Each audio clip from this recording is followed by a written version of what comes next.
Mr. Speaker, I want to thank you for giving me the profound honor of addressing this great citadel of democracy for the fourth time.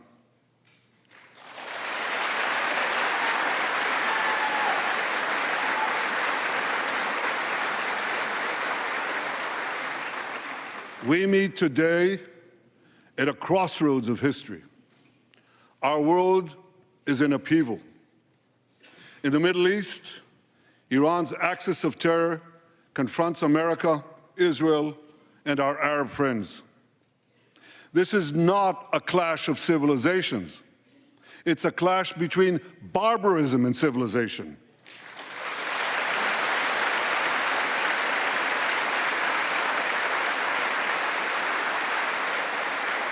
It's a clash between those who glorify death and those who sanctify life.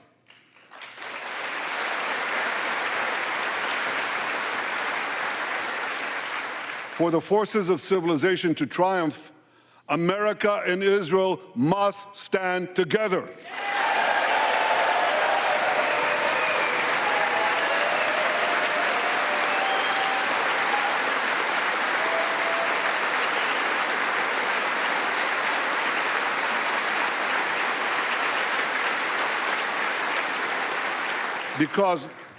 Because when we stand together, something very simple happens. We win, they lose.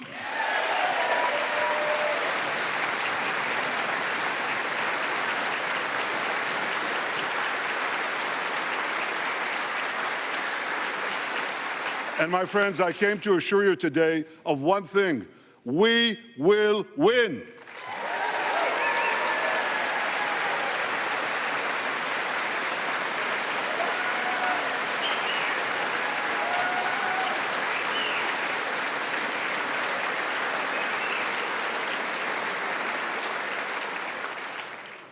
Ladies and gentlemen, like December 7th, 1941, and September 11th, 2001, October 7th is a day that will forever live in infamy. It was the Jewish holiday of Simchat Torah. It began as a perfect day, not a cloud in the sky. Thousands of young Israelis were celebrating at an outdoor music festival. And suddenly, at 6:29 a.m., as children were still sleeping soundly in their beds in the towns and kibbutzim next to Gaza, suddenly heaven turned into hell. 3,000 Hamas terrorists stormed into Israel. They butchered 1,200 people from 41 countries, including 39 Americans. Proportionately, compared to our population size, that's like 20 9/11s in one day. And these monsters, they raped women, they beheaded men, they burned babies alive, they killed parents in front of their children, and children in front of their parents. They dragged 255 people, both living and dead, into the dark dungeons of Gaza. Israel has already brought home 135 of these hostages, including 7 who were freed in daring rescue operations.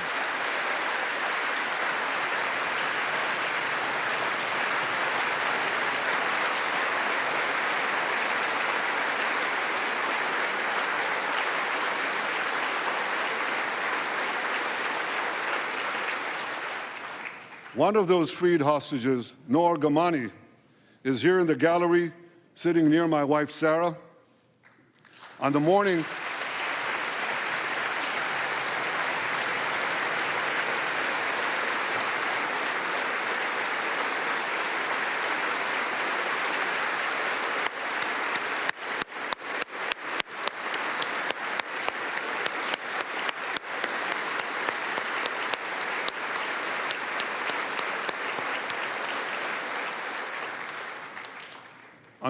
of October 7th, the entire world saw Noah's look of desperation as she was violently abducted to Gaza on the back of a motorcycle.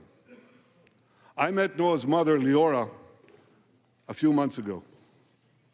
She was dying of cancer. She said to me, "Prime Minister, I have one final wish. I wish to hug my daughter Noah one last time before I die." 2 months ago, I authorized a breathtaking commando rescue operation. Our special forces, including a heroic officer named Arnon Zmora, who fell in this battle, rescued Noah and 3 other hostages.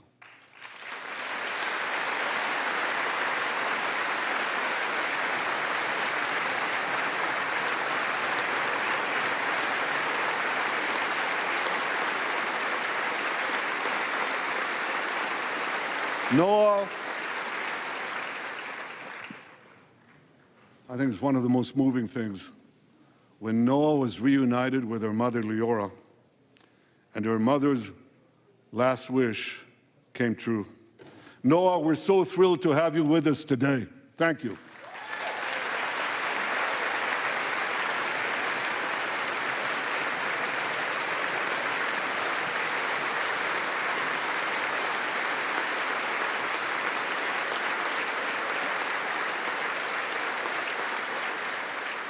Many hostage families are also here with us today, including Eliyahu Bibas. Eliyahu Bibas is the grandfather of those 2 beautiful red-headed boys, the Bibas boys, toddlers. And they were taken hostage with their mother and and Eliyahu's son. The entire family was taken hostage. 2 beautiful red-haired children taken hostage. What monsters. And with us also is Iris Chaim, whose son, Yotam, bravely escaped Hamas captivity with 2 other Israelis, and tragically they were killed making their way back to our lines. We have with us also the families of American hostages. They're here.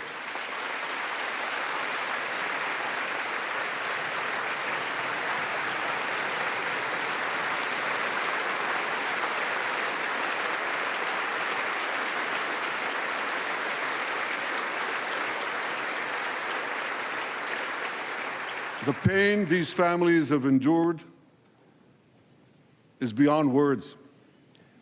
I met with them again yesterday, and I promised them this: I will not rest until all their loved ones are home, all of them.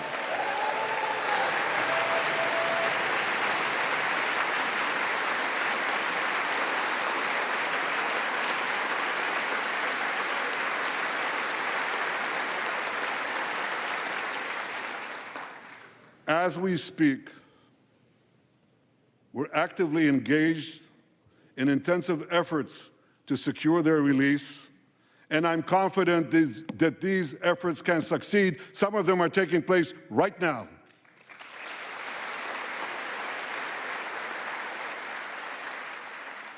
I want to thank President Biden for his tireless efforts on behalf of the hostages and for his efforts to the hostage families as well.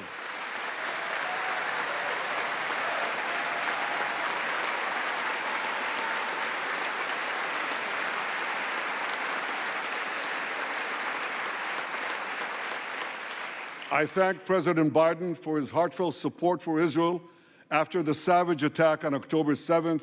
He rightly called Hamas sheer evil. He dispatched 2 aircraft carriers to the Middle East to deter a wider war. And he came to Israel to stand with us during our darkest hour, a visit that will never be forgotten.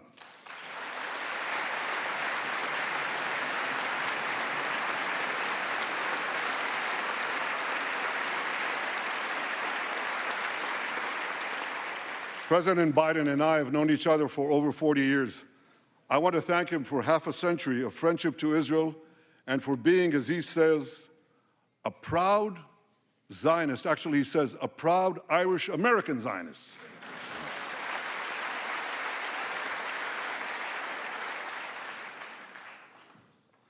My friends, for more than 9 months, Israel's soldiers have shown boundless courage. With us today,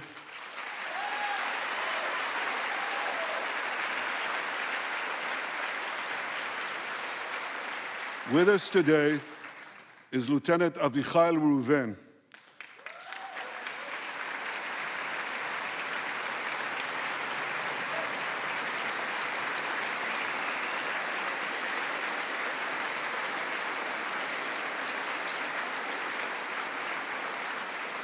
Avichai is an officer in the Israeli paratroopers. His family immigrated to Israel from Ethiopia. In the early hours of October 7th, Avichai heard the news of Hamas's bloody rampage. He put on his uniform, grabbed his rifle, but he didn't have a car. So he ran 8 miles to the front lines of Gaza to defend his people.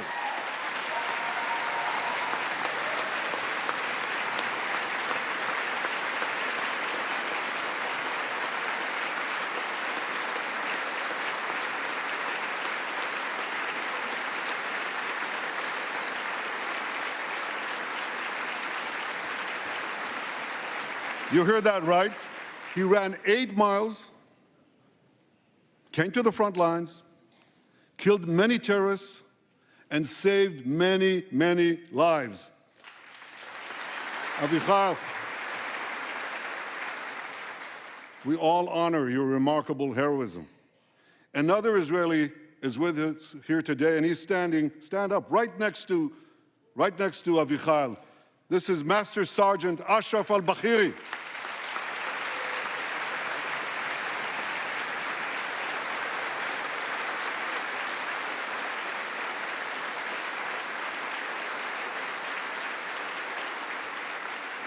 Ashraf is a Bedouin soldier from the Israeli Muslim community of Raat. On October 7th, Ashraf, too, killed many terrorists. First, he defended his comrades in the military base, and he then rushed to defend the neighboring communities, including the devastated community of Kibbutz Be'eri. Like Ashraf,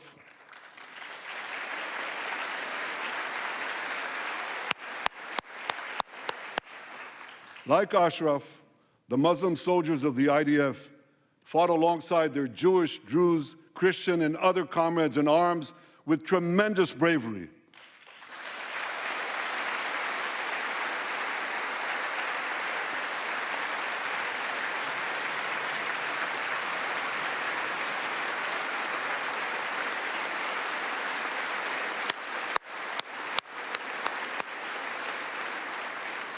A third hero, Lieutenant Asa Sofer, is also here with us.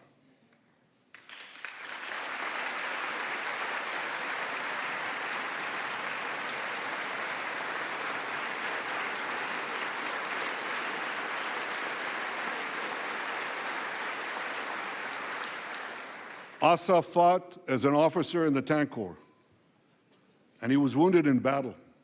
He was wounded in battle while protecting his fellow soldiers from a grenade. He lost his right arm and the vision in his left eye. He's recovering, and incredibly, within a short time, Asa will soon return to active duty as a commander of a tank company.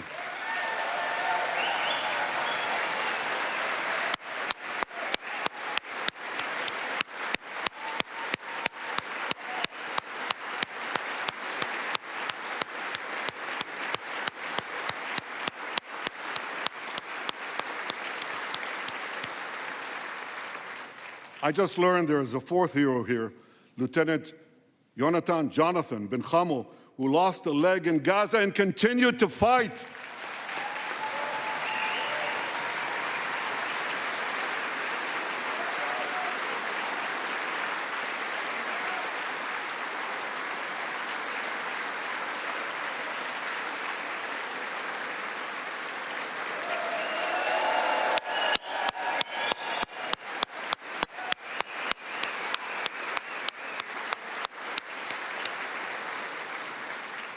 My friends, These are the soldiers of Israel, unbowed, undaunted, unafraid.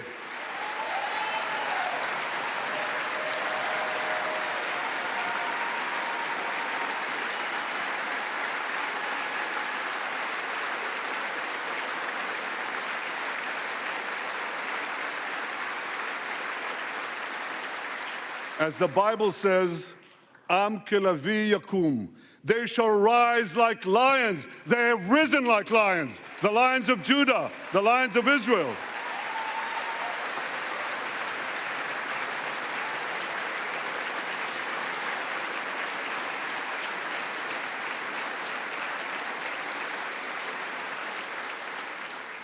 Ladies and gentlemen, the men and women of the IDF come from every corner of Israeli society, every ethnicity, every color, every creed, left and right, religious and secular. All are imbued with the indomitable spirit of the Maccabees, the legendary Jewish warriors of antiquity. With us today is Yechiel Leiter, the father of one of those Maccabees. Yechiel's father escaped the Holocaust and found refuge in America. As a young man, Yechiel moved to Israel and raised a family of 8 children. He named his eldest son, Moshe, after his late father. Moshe became an exemplary officer in one of our elite commando units. He served with distinction for 2 decades while raising 6 beautiful children of his own. On October 7th, Moshe volunteered to return to combat. 4 weeks later, he was killed when a booby-trapped mine exploded in a tunnel shaft right next to a mosque. At his son's funeral, Yechiel said this: "If the state of Israel had not been established after the Holocaust, the image engraved in our collective memory would have been the photograph of that helpless Jewish boy in the Warsaw Ghetto holding his hands up in the air with Nazi rifles pointed at him. But because of the birth of Israel," Yechiel continued, "because of the courage of soldiers like my son Moshe, the Jewish people are no longer helpless in the face of our enemies."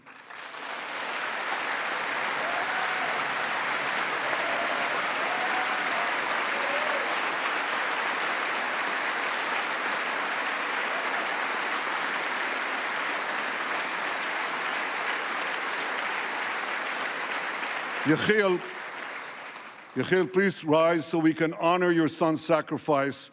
And I pledge to you and to all the bereaved families of Israel, some of whom are in this hall today, the sacrifice of your loved ones will not be in vain.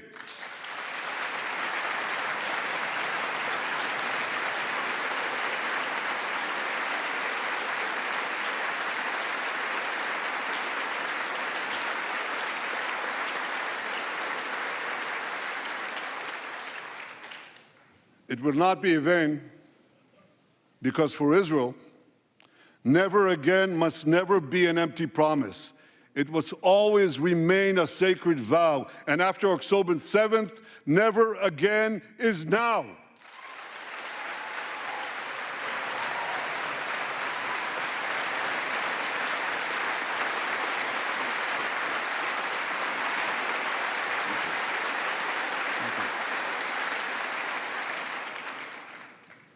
My friends, defeating our brutal enemies requires both courage and clarity. Clarity begins by knowing the difference between good and evil. Yet incredibly, many anti-Israel protesters, many choose to stand with evil. They stand with Hamas. They stand with rapists and murderers. They stand with people who came into the kibbutzim, into a home. The parents hid the children, the 2 babies, in the attic, in a secret attic. They murder the families, the parents. They find the secret latch to the hidden attic, and then they murder the babies. These protesters stand with them. They should be ashamed of themselves.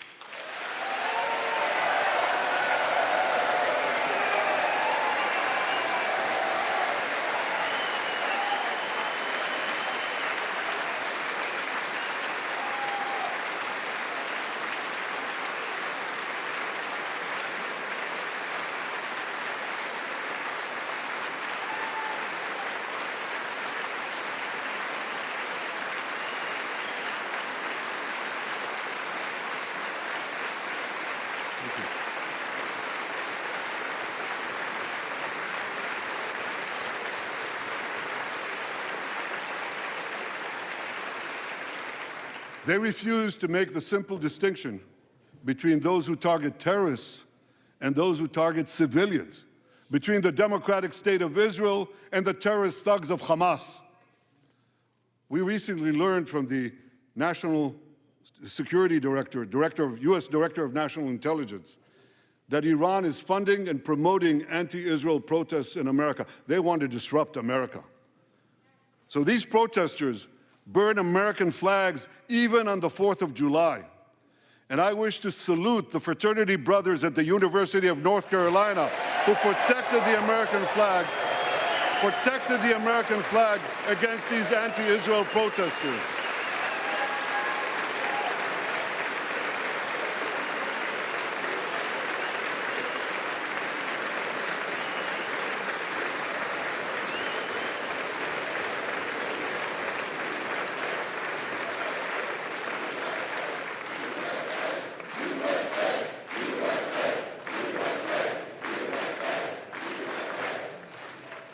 For all we know, Iran is funding the anti-Israel protests that are going on right now outside this building. Not that many, but they're there, and throughout the city. Well, I have a message for these protesters. When the tyrants of Tehran, who hang gays from cranes and murder women for not covering their hair, are praising, promoting, and funding you, you have officially become Iran's useful idiots.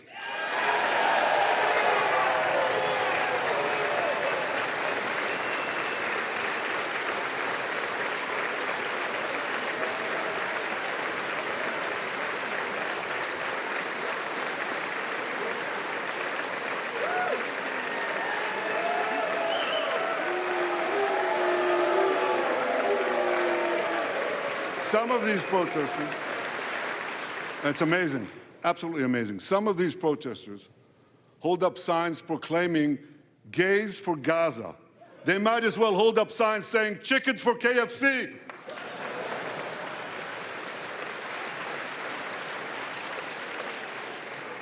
These protesters chant from the river to the sea, but many don't have a clue what river and what sea they're talking about. They not only get an F in geography, they get an F in history. They call Israel a colonialist state? Don't they know that the land of Israel is where Abraham, Isaac, and Jacob prayed, where Isaiah and Jeremiah preached, and where David and Solomon ruled?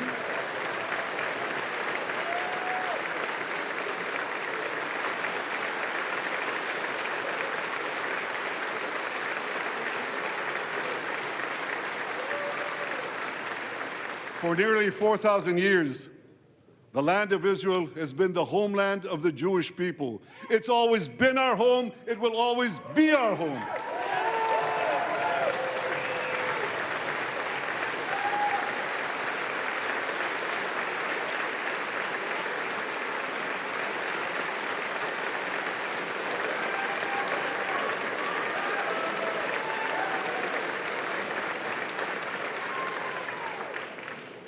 It's not only the campus protesters who get it wrong.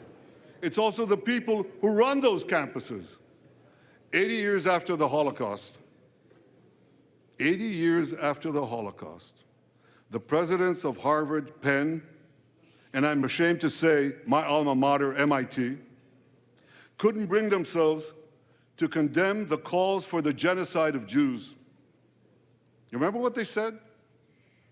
They said, it depends on the context. Well, let me give these befuddled academics a little context.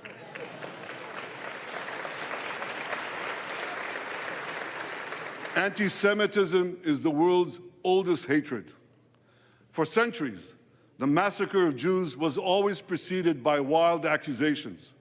We were accused of everything from poisoning wells to spreading plagues, to using the blood of slaughtered children to bake Passover matzahs. These preposterous anti-Semitic lies led to persecution, mass murder, and ultimately to history's worst genocide, the Holocaust. Now, just as malicious lies were leveled for centuries at the Jewish people, malicious lies are now being leveled at the Jewish state. No, don't applaud. Listen. The outrageous slanders that paint Israel as racist and genocidal are meant to delegitimize Israel, to demonize the Jewish state, and to demonize Jews everywhere. And no wonder we've witnessed an appalling rise of anti-Semitism in America and around the world.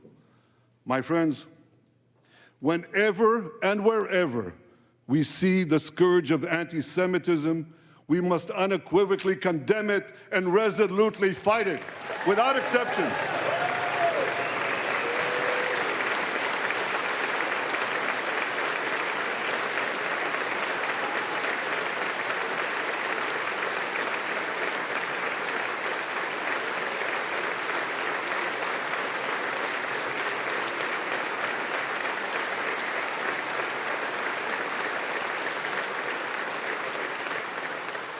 And don't be fooled when the blood libels against the Jewish state come from people who wear fancy silk robes and speak in lofty tones about law and justice. Here's a case in point. The prosecutor of the International Criminal Court has shamefully accused Israel of deliberately starving the people of Gaza. This is utter, complete nonsense. It's a complete fabrication.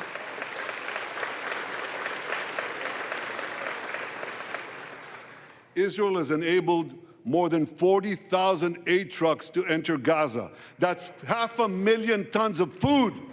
And that's more than 3,000 calories for every man, woman, and child in Gaza.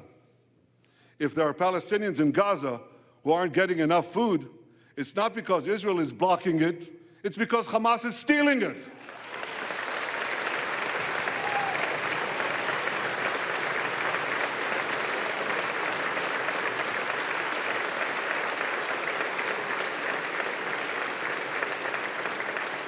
So much for that lie, but here's another. The ICC prosecutor accuses Israel of deliberately targeting civilians. What in God's green earth is he talking about? The IDF has dropped millions of flyers, sent millions of text messages, made hundreds of thousands of phone calls to get Palestinian civilians out of harm's way. But at the same time, Hamas does everything in its power to put Palestinian civilians in harm's way. They fire rockets from schools, from hospitals, from mosques.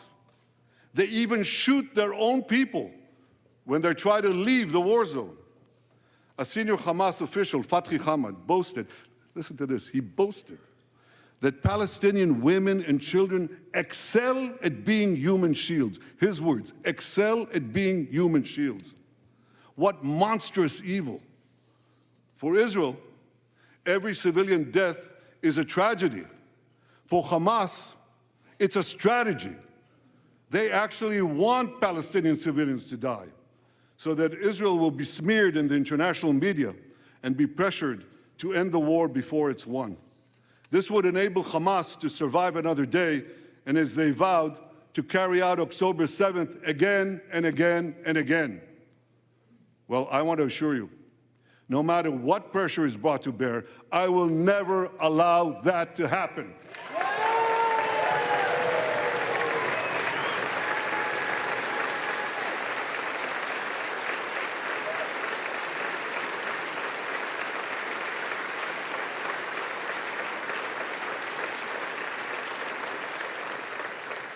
The vast majority of Americans have not fallen for this Hamas propaganda. They continue to support Israel.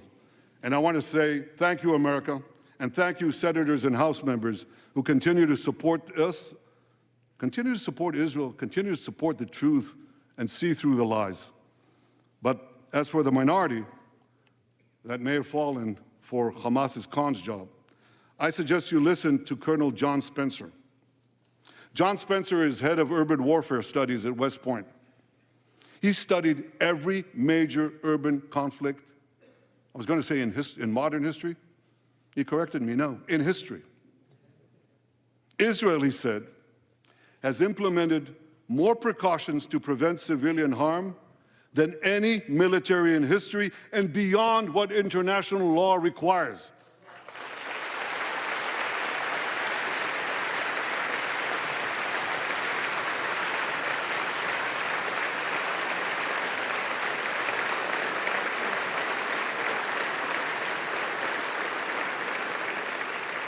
That's why, despite all the lies you've heard, the war in Gaza has one of the lowest ratios of combatants to non-combatants casualties in the history of urban warfare.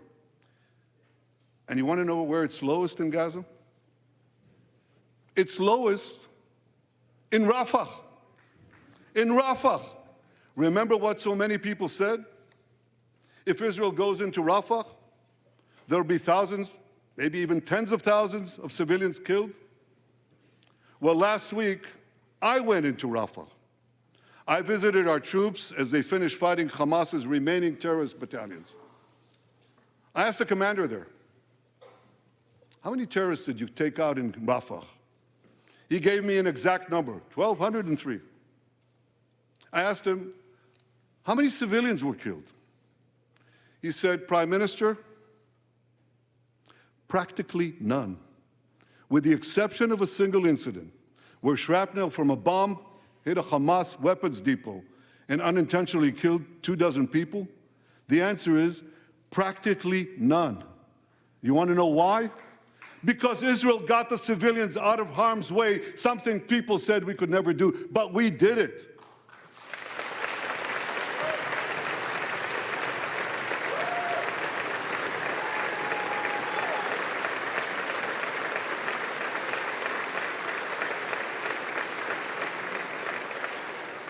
These heroes here today, the heroic soldiers of Israel, should not be condemned for how they're conducting the war in Gaza. They should be commended for it.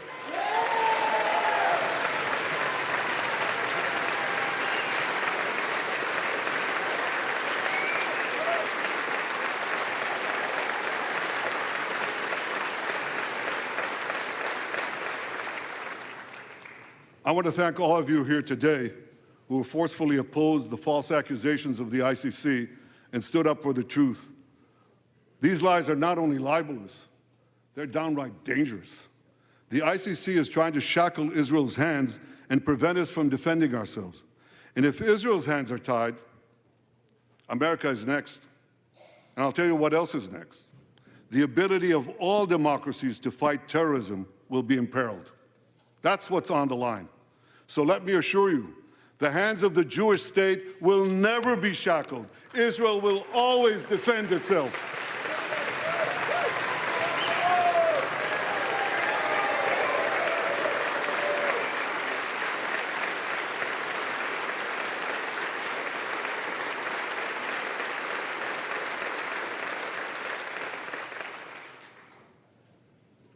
My friends, in the Middle East, Iran is virtually behind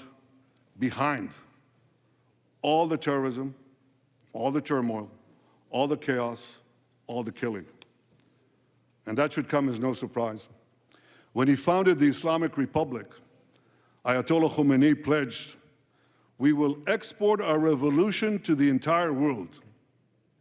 We will export the Islamic revolution to the entire world. Now ask yourself, which country ultimately stands in the way of Iran's maniacal plans to impose radical Islam on the world? And the answer is clear.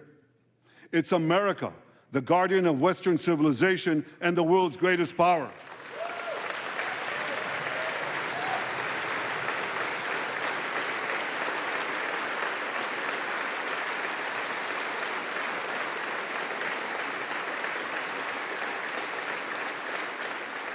That's why Iran sees America as its greatest enemy. Last month, we heard a revealing comment, ostensibly about the war in Gaza, but about something else. It came from the foreign minister of Iran's proxy, Hezbollah, and he said this: "This is not a war with Israel. Israel," he said, "is merely a tool. The main war, the real war, is with America. Iran's regime has been fighting America from the moment it came to power. In 1979, it stormed the American embassy. It held scores of Americans hostage for 444 days. Since then, Iran's terrorist proxies have targeted America in the Middle East and beyond. In Beirut, they killed 241 U.S. servicemen. In Africa, they bombed American embassies. In Iraq, they supplied explosives to maim and kill thousands of American soldiers. In America, they actually sent death squads. They sent death squads here to murder a former Secretary of State and a former National Security Advisor. And as we recently learned, they even brazenly threatened to assassinate President Trump. But Iran understands that to truly challenge America, it must first conquer the Middle East. And for this, it uses its many proxies, including the Houthis, Hezbollah, and Hamas. Yet in the heart of the Middle East, standing in Iran's way, is one proud pro-American democracy, my country, the State of Israel.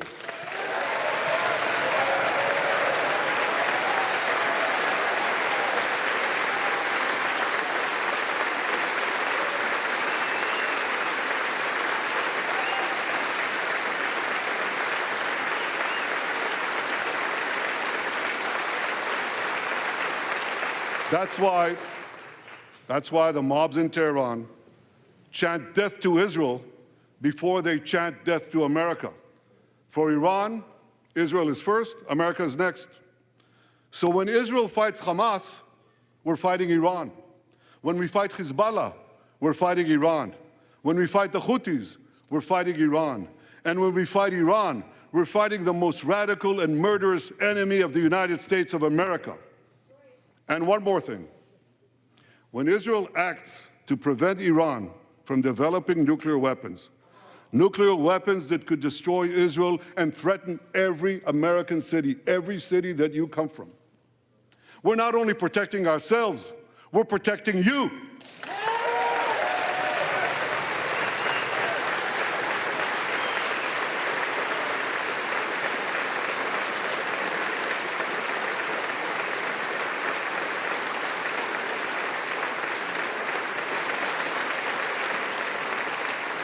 My friends, if you remember one thing from the speech, remember this.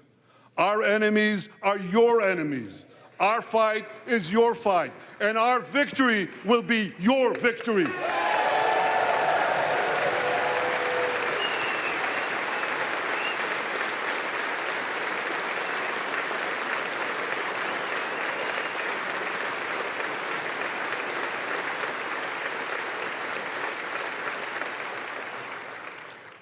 Ladies and gentlemen, that victory is in sight. Israel's defeat of Hamas will be a powerful blow to Iran's axis of terror. Another part of that axis, Hezbollah, attacked Israel on October 8th, a day after the Hamas attack. It has launched thousands of missiles and drones against us. 80,000 of our citizens in northern Israel evacuated their homes, becoming effectively refugees in their own land. We are committed to returning them home. We prefer to achieve this diplomatically. But let me be clear. Israel will do whatever it must do to restore security to our northern border and return our people safely to their homes.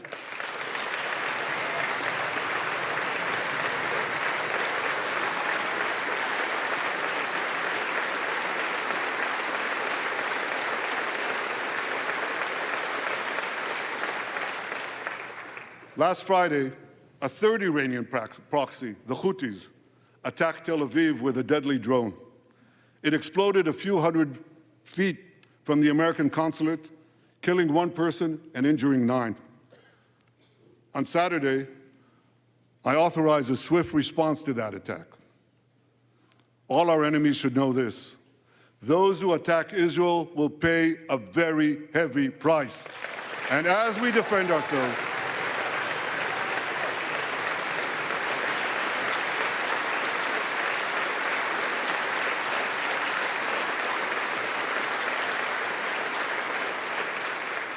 And as we defend ourselves on all fronts, I know that America has our back.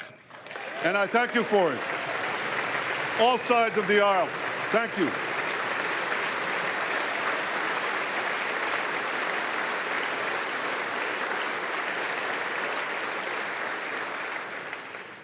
My friends, for decades, America has provided Israel with generous military assistance, and a grateful Israel has provided America with critical intelligence that saved many lives. We've jointly developed some of the most sophisticated weapons on earth. I choose my words carefully. We've jointly developed some of the most sophisticated weapons on earth that help protect both our countries. And we also help keep American boots, we help keep Americans' boots off the ground while protecting our shared interests in the Middle East.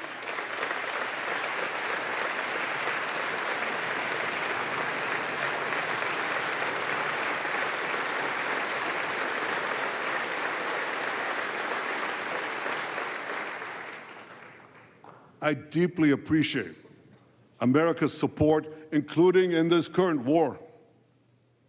But this is an exceptional moment. Fast-tracking U.S. military aid can dramatically expedite an end to the war in Gaza and help prevent a broader war in the Middle East. In World War II, as Britain fought on the front lines of civilization, Winston Churchill appealed to Americans with these famous words: "Give us the tools and we'll finish the job." Today, as Israel fights on the front line of civilization, I too appeal to America. Give us the tools faster and we'll finish the job faster.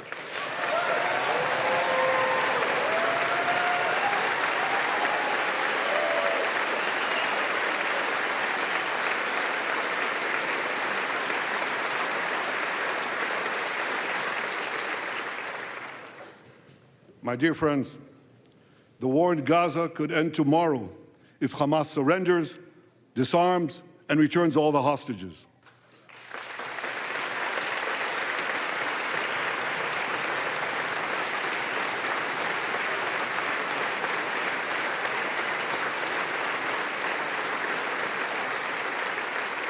But if they don't, Israel will fight until we destroy Hamas's military capabilities, end its rule in Gaza, and bring all our hostages home.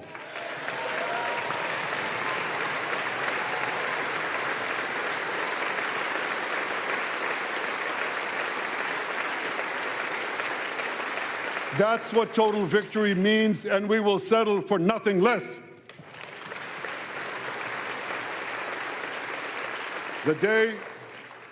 The day after we defeat Hamas, a new Gaza can emerge.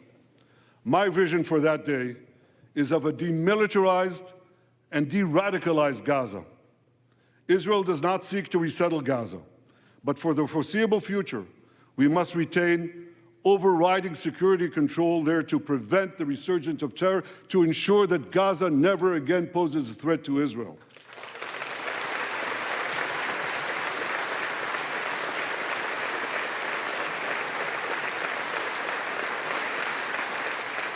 Gaza should have a civilian administration run by Palestinians who do not seek to destroy Israel. That's not too much to ask. It's a fundamental thing that we have a right to demand and to receive.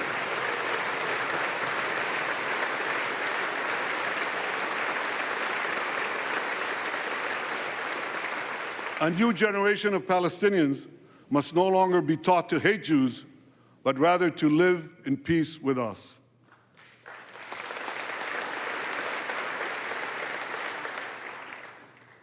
Those twin words, demilitarization and de-radicalization, those two concepts were applied to Germany and Japan after World War II, and that led to decades of peace, prosperity, and security.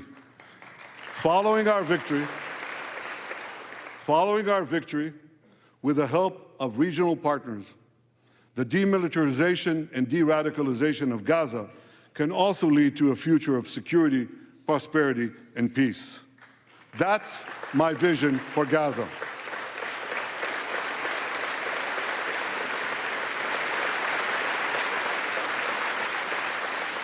Now, here's my vision for the broader Middle East. It's also shaped in part by what we saw in the aftermath of World War II. After that war, America forged a security alliance in Europe to counter the growing Soviet threat. Likewise, America and Israel today can forge a security alliance in the Middle East to counter the growing Iranian threat. All countries that are at peace with Israel and all those countries who will make peace with Israel should be invited to join this alliance. We saw a glimpse of that potential alliance on April 14th. Led by the United States, more than half a dozen nations worked alongside Israel to help neutralize hundreds of missiles and drones launched by Iran against us. Thank you, President Biden, for bringing that coalition together.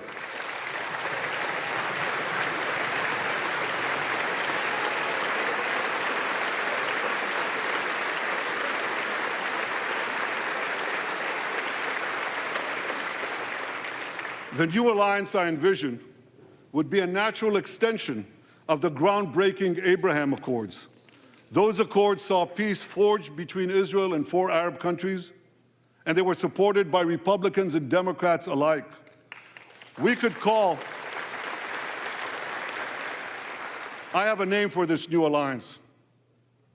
I think we should call it the Abraham Alliance. I want to thank President Trump for his leadership in brokering the historic Abraham Accords.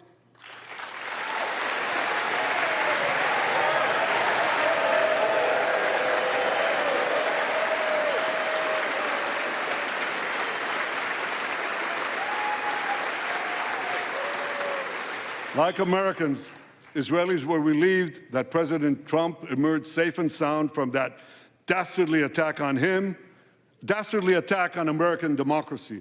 There is no room for political violence in democracies.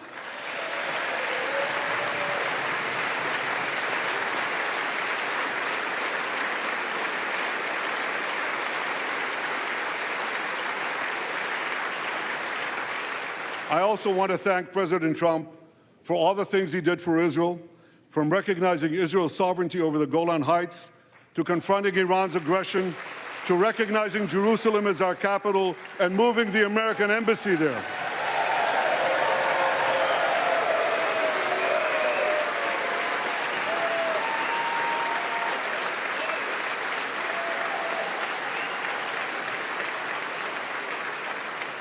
That's Jerusalem, our eternal capital, never to be divided again.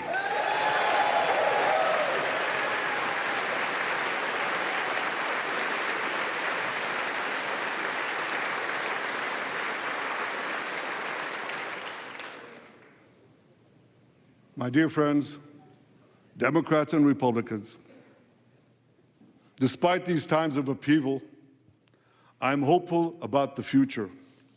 I'm hopeful about Israel because my people, the Jewish people, emerged from the depths of hell, from dispossession and genocide. And against all odds, we restored our sovereignty in our ancient homeland. We built a powerful and vibrant democracy, a democracy that pushes the boundaries of innovation for the betterment of all humanity. I'm hopeful about America because I'm hopeful about Americans. I know how much the people of this country have sacrificed to defend freedom. America will continue to be a force for light and good in a dark and dangerous world. For free peoples everywhere, America remains the beacon of liberty its extraordinary founders envisioned back in 1776.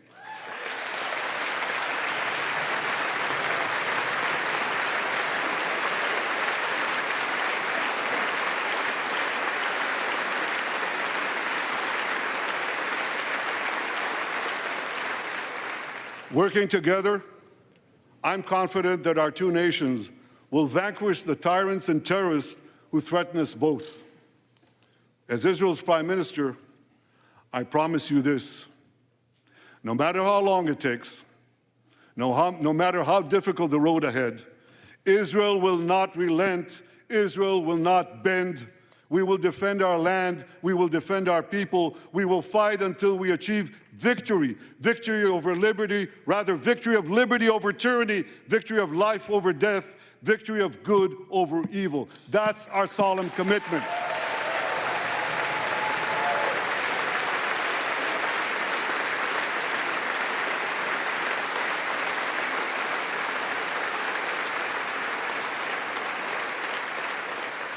And we will continue to work with the United States and our Arab partners to transform a troubled region from a backwater of repression, poverty, and war into a thriving oasis of dignity, prosperity, and peace.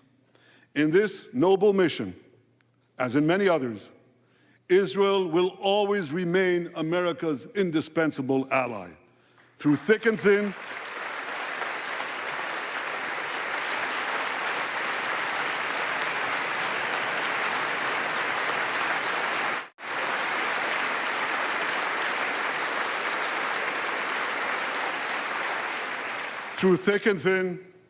in good times and in bad, Israel will always be your loyal friend and your steadfast partner. On behalf of the people of Israel, I came here today to say, thank you, America. Thank you for your support and solidarity. Thank you for standing in Israel, with Israel, in our hour of need. Together we shall defend our common civilization. Together we shall secure a brilliant future for both our nations.